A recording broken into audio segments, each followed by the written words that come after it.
Iran மீது இஸ்ரேலும் அமெரிக்காவும் சேர்ந்து போரை தொடங்கியிருக்காங்க. இதற்கு பதிலடியாக ஈரான் அமெரிக்காவின் நட்பு நாடுகளை குறிவச்சு தாக்கி வந்துட்டு இருக்காங்க.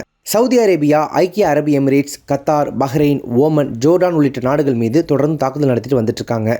இதனால் மத்திய கிழக்கு நாடுகளில் பணியாற்றி வந்துட்டு இருக்கக்கூடிய இந்தியர்கள் சிக்கலில் தவிச்சிட்டு வந்துட்டு இருக்காங்க. இந்த நிலையில் தான் மத்திய கிழக்கில் இந்திய கடற்படை போர்க்கப்பல்கள் களமிறக்கப்பட்டுள்ள நிலையில் அதன் பின்னணி குறித்த பரபரப்பான தகவல்கள் வெளியாகி இருக்கு. ஈரான் மீது அமெரிக்காவும் இஸ்ரேலும் தீவிரமாக போர் புரிஞ்சுட்டு வந்துட்டு இருக்காங்க. ஈரான் உயர்மட்ட தலைவர் அயதுல்லா அலி கமேனி கொல்லப்பட்டிருக்காரு. மேலும் தொடர்ந்து போர் தீவிரமாகி நடந்து வந்துட்டு இருக்கு. நாளுக்கு நாள் போரின் தாக்கம் அதிகரிச்சுக்கிட்டே போகுது. ஏன்னா ஈரானும் பதிலடி தாக்குதலை தொடங்கியிருக்காங்க. தன்னை தாக்கும் இஸ்ரேல் மட்டுமின்றி ட்ரம்பை பழிவாங்கும் வகையில் மத்திய கிழக்கு பிராந்தியத்தில் அமெரிக்காவின் இராணுவ தளம், கடற்படை தளம், விமானத்தளம் இருக்கும் நாடுகளை குறிவச்சு ஈரான் தொடர்ந்து தாக்குதல் நடத்திட்டு வந்துட்டு இருக்காங்க. சவுதி அரேபியா, பஹ்ரைன், ஐக்கிய அரபு எமிரேட்ஸ், கத்தார், ஓமன் உள்ளிட்ட பல நாடுகள் மீது ஈரான் ஏவுகணை மற்றும் ட்ரோன்கள் மூலம் அட்டாக் நடத்திட்டு வந்துட்டு இருக்காங்க. தற்போது போர் மோதல் நடக்கும் நாடுகளில் நம்மளுடைய நாட்டைச் சேர்ந்தவர்கள், அதாவது இந்திய மக்களும் ஏராளமாக பணியாற்றி வந்துட்டு இருக்காங்க. இதனால் அவங்களுடைய பாதுகாப்பு கேள்விக்குறியாகி வருது. இதனால் மத்திய கிழக்கு பிராந்தியத்தில் நடந்து வரும் தாக்குதல் நம்மளுடைய நாடு உன்னிப்பாக கவனிச்சுட்டு வந்துட்டு இருக்கு. அது மட்டுமின்றி போர் நடவடிக்கையை கைவிட்டு பேச்சுவார்த்தை மூலமாக பிரச்சனைக்கு தீர்வு காணணும் அப்படின்னு சொல்லி தொடர்ந்து வலியுறுத்திட்டு வந்துட்டு இருக்காங்க. இதை அடுத்து தான் நேற்று முன்தினம் மதுரை பயணத்தை முடிச்சுக்கிட்டு டெல்லி போயிருக்கக்கூடிய பிரதமர் மோடி பாதுகாப்புக்கான அமைச்சரவை குழுவை கூட்டினார். இந்த குழு தான் நாட்டின் உச்சபட்ச பாதுகாப்பு சார்ந்த விஷயங்களில் முடிவெடுக்கும் அதிகாரம் கொண்டது. இதில் மத்திய பாதுகாப்புத்துறை அமைச்சர் ராஜ்நாத் சிங், உள்துறை அமைச்சர் அமித்ஷா, வெளியுறவுத்துறை அமைச்சர் ஜெய்சங்கர், நிதி அமைச்சர் நிர்மலா சீதாராமன் உள்ளிட்டவங்க பங்கெடுத்துக்கிட்டாங்க. இந்த கூட்டத்தில் மத்திய கிழக்கில் நடக்கும் போர் மோதல் பற்றி ரொம்ப தீவிரமாக விவாதிக்கப்பட்டது. அது மட்டுமின்றி இந்தியாவுக்கு ஏற்படும் தாக்கம், அதனை சமாளிப்பது பற்றியும் அரபு நாடுகளில் பணியாற்றும் இந்தியர்களின் பாதுகாப்பை உறுதி செய்வது தொடர்பாகவும் ஆலோசிக்கப்பட்டது. அதிகாரிகள் இது பற்றி முழுமையாக எடுத்துரைச்சிருக்காங்க.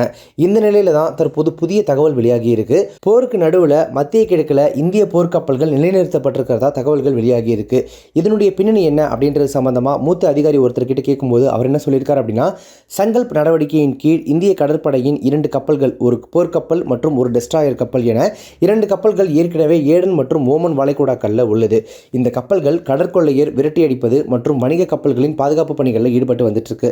தேவைப்பட்டால் இந்த கப்பல்கள் மனிதாபிமான உதவி மற்றும் பேரிடர் நிவாரண நடவடிக்கைக்கு பயன்படுத்தப்படும். இத்தகைய பணிகளில் கடற்படைக்கு முன்னனுபவமும் இருக்கு அப்படின்னு சொல்லியிருக்காரு. அதே போல INS சூரத் பஹ்ரைன் பிராந்தியத்தில் கடற்படை சார்ந்த பணிகளை மேற்கொண்டுள்ளது. தற்போது பஹ்ரைன் மீதும் ஈரான் தாக்குதல் நடத்தியிருக்காங்க.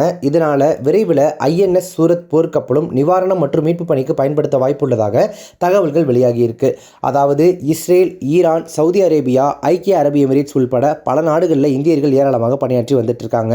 தற்போதைய போர்ச்சூழலால் விமான போக்குவரத்து பல இடங்களில் தடைபட்டிருக்கு. இதனால் பொதுமக்கள் விமானங்களில் நாடு திரும்ப முடியாத நிலை ஏற்பட்டிருக்கு. இதற்கிடையே தான் இந்தியர்களை போர்க்கப்பல்கள் மூலம் மீட்கப்படுவது பற்றி மத்திய அரசு ஆலோசனை மேற்கொண்டதாக கூறப்படக்கூடிய நிலையில் இந்த தகவல் வெளியாகி இருக்கு. முன்னதாக பல்வேறு நெருக்கடிகளின் போது பொதுமக்களை பத்திரமாக மீட்பது, நிவாரண பொருட்களை வழங்கியது உள்ளிட்ட பணிகளில் இதற்கு முன்பு நம்முடைய கடற்படை கப்பல்கள் வெற்றிகரமாக செயல்பட்டிருக்காங்க அப்படின்றது குறிப்பிடத்தக்கது. இது பற்றி மத்திய அமைச்சர் பிரகலாத் ஜோஷி முக்கிய விஷயத்தை சொல்லியிருக்காரு. என்ன சொல்லியிருக்காரு அப்படின்னா, ஈரான், இஸ்ரேல் மற்றும் அரபு நாடுகளில் சிக்கி தவிக்கும் இந்திய மக்களை மீண்டும் இந்தியாவிற்கு அழைத்து வர மத்திய அரசு முழுமையாக தயாராக உள்ளது. இது தொடர்பாக சம்பந்தப்பட்ட நாடுகளில் உள்ள இந்திய தூதரக அதிகாரிகளுடன் விரிவான ஆலோசனை மேற்கொள்ளப்பட்டுள்ளது.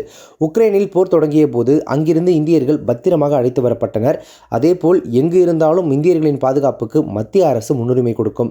தற்போதைய சூழலில் போர் நடப்பதால் விமான பயணம் ஆபத்து. இதனால் அடுத்த கட்ட நடவடிக்கைகள் தொடர்பாக நிபுணர்களின் அறிவுரை பெறப்பட்டு வருகிறது அப்படின்னு சொல்லியிருக்காரு. இதனால் மத்திய கிழக்கு பிராந்தியத்தில் வசிக்கக்கூடிய இந்தியர்களை போர்க்கப்பல்கள் மூலமாக மத்திய அரசு மீட்க இருக்கிறதா அப்படின்ற கேள்வியும் எழுந்திருக்கு. இது மட்டும் இல்லாமல் தங்களுடைய உறவுகளை, சொந்த பந்தங்களை, நண்பர்களை அந்த போர் நடக்கக்கூடிய நாடுகளில் விட்டுட்டு இங்கே தவிச்சிட்டு இருக்கக்கூடிய மக்களும் கூட அவங்க எப்படியாவது மீட்கப்பட மாட்டாங்களா அப்படின்னு சொல்லி ரொம்ப ஏக்கத்தோட, ஆர்வத்தோடு எதிர்பார்த்து காத்துட்டு இருக்காங்க. என்ன நடக்குது அப்படின்னு பார்க்கலாம். Subscribe to One India and never miss an update.